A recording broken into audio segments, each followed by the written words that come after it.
Welcome to Build Back Better, our video covering remote facilitation tools.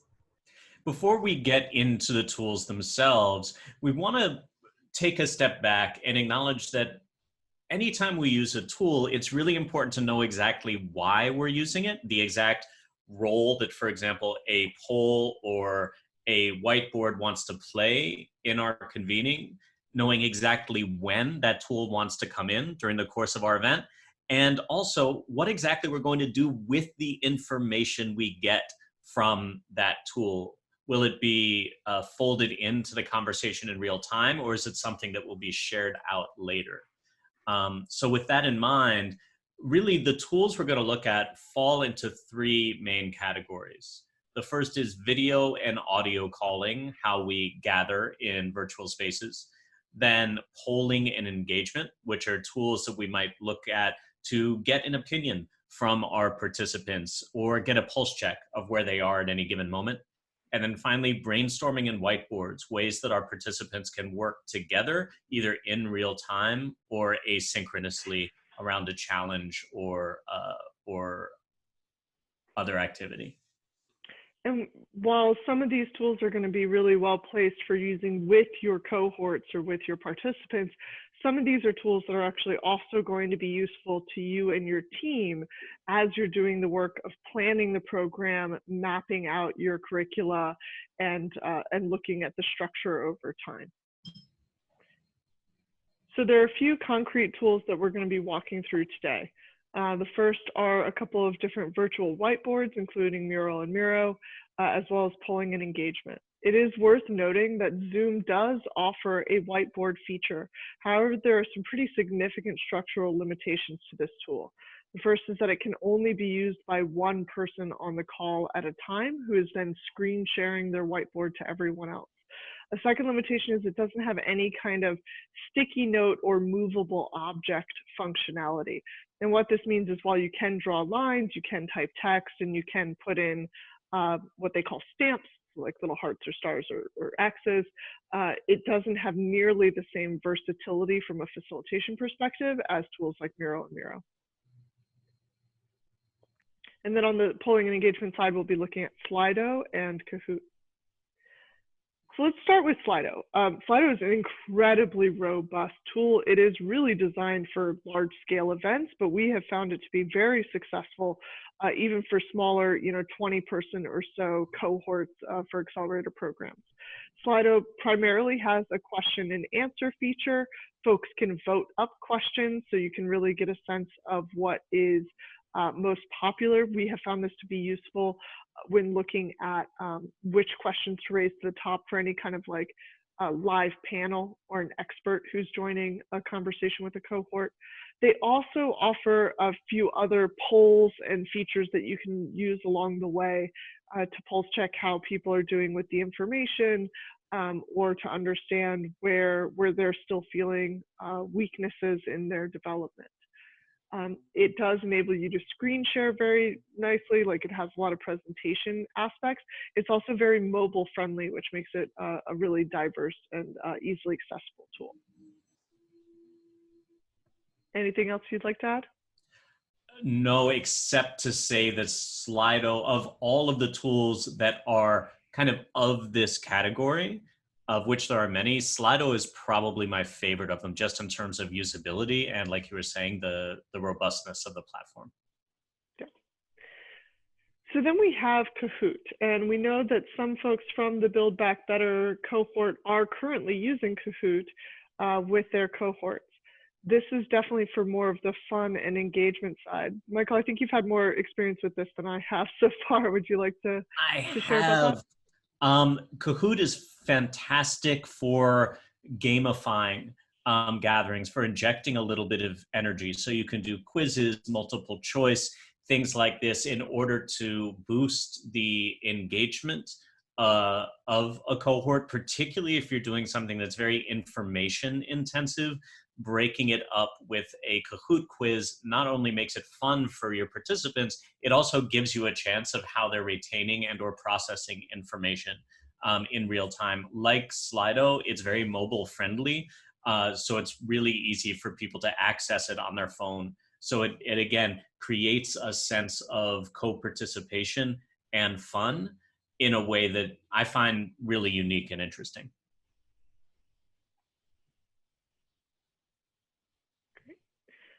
And when you're thinking about using these tools within your, the course that you're leading or your curriculum, that participant engagement question in whether or not a given tool is going to match folks' expectation of the program becomes really important. Kahoot may feel very fun and playful to a certain audience. It might feel unprofessional to another. And so being really mindful of who your target audience is and who is participating in your program is key when you're determining which tools to use. Exactly. And with something like Kahoot, knowing that you're going to have to prepare it ahead of time. You need to put the quizzes in games and assemble them. And so it's not just the platform, it's also what's the tone of the questions you're asking? What's the tone of the types of interaction that you're inviting people into? Absolutely. So that takes us over to some of the whiteboarding tools. Miro is a fairly versatile one. It is essentially a infinite scroll whiteboard, so you can make it as large or as small as you need. This is one of the tools that I think can be particularly helpful for both your team as you're designing your program. You can really block out things that you maybe would have done, say, on a wall in person at your office, but you can do so virtually, and you can really see who's using what and kind of how they're moving around the pieces. It is more than just sticky notes, though. You can add photos, you can link different images, from the internet. So if you're wanting to see something more visually mapped out, Miro can be very useful for that.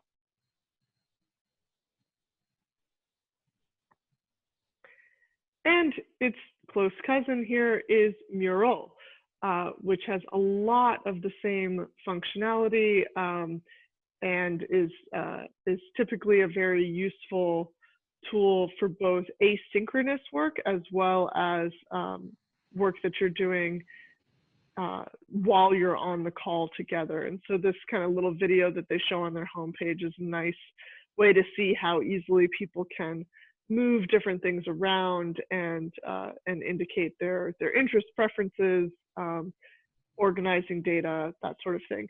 I know, Michael, you've recently used Mural for one of your events. Yeah, so we used Mural in a way that looks a lot like this screen looks like right now for basically we had 4 activities that in person would have been people running around a room putting Post-its on a screen or on the walls. And so we used it for voting on different phases of a project. And another very different way that we've used Mural for projects is charting out a curriculum or a project flow is really beautifully done on Mural asynchronously. I've also found it really useful for charting out things like theories of change because there are so many different shapes and configurations that you can put together using the tool.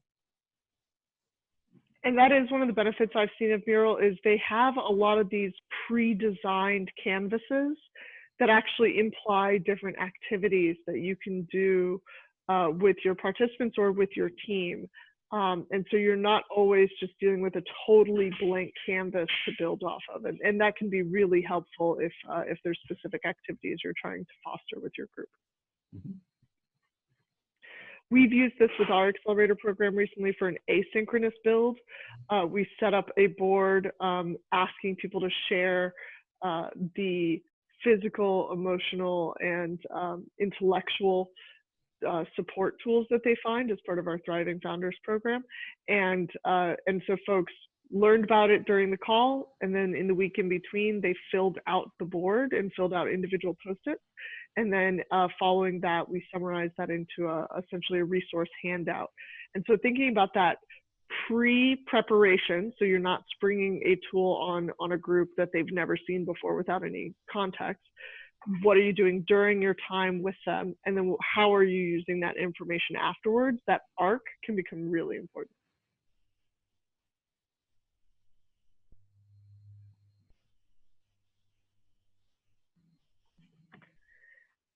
And so this is our quick summary here. You're going to think about 3 different phases for any tool that you're using with your community. And the first is around selection. Michael, you want to share more here? Absolutely. You know, like we talked about at the beginning of the video, really making sure you know why you need the tool. Back to that idea of just because a tool is available and we can use it doesn't mean we should. So how is this tool essential to what we want to accomplish with the group?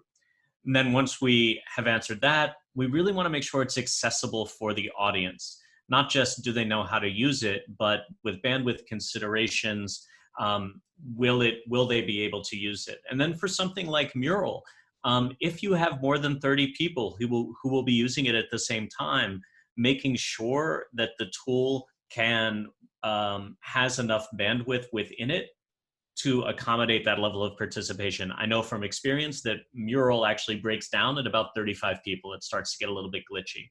And then finally, where in your convening does it fit in the agenda, right? Once we know why we need it, where do we place it in the flow of our event, both to make sure that we're achieving our objectives, and also where is the best place to put it to maybe boost the energy and introduce a little bit of interactivity into the convening. And then once we've selected the tool, we want to make sure that we have everybody on the same page, that we are able to onboard people. Avery, do you want to take us through that? Yeah, so what we have found over the last few months, as so many people are transitioning to various forms of virtual gatherings, is that it is not a level playing field when it comes to how experienced or comfortable participants are with these different tools. One thing that we have found very helpful is recording Loom videos, that's L-O-O-M. Those videos allow you to essentially screen capture you walking through a website or a tool and voice over it, and then save that as a really easy to access video. Being able to do that for either a new platform you're using or a new tool you're using, to share that video in advance so that folks are not seeing it for the first time during their session with you, can be very helpful. The second is coming up with essentially a very simple version of a task that allows them to practice things like adding new post-its to the board, or typing in text, or organizing information. That way they feel really comfortable, and you can set them up for success for the bigger, more complicated tasks where it's really about the content of what they're doing. And then preload as much of the structure as you can. So preloading stickies onto your whiteboard so people just literally double click and start typing. Making sure that you've loaded enough of the various colors you want to use if you're using color coding as an organizing principle. Setting down lines and other frameworks to kind of set some structure or containers to it. All the things that you would do if you were designing a brainstorming event in person, you'll want to do for these online tools as well. And then, of course, doing all this work, is lovely in the moment, but it's not worth as much if there isn't some way that people are able to interact with this information following. And I'll toss it back to you for that, Michael.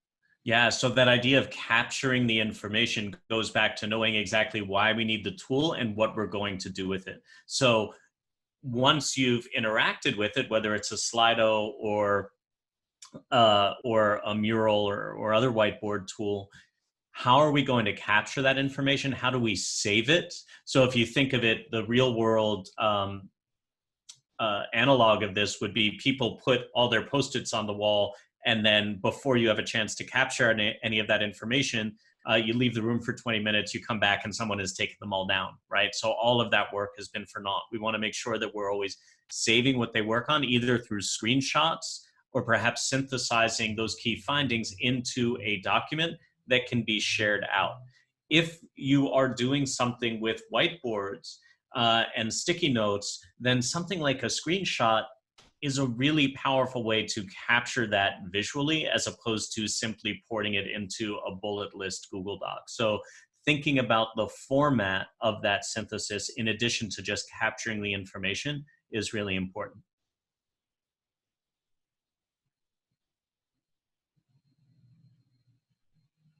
We want to thank you so much for making the time to watch this video. We're of course here to support as you have follow-up questions regarding facilitation tools and where and how they can fit into your virtual program. Thanks, everyone.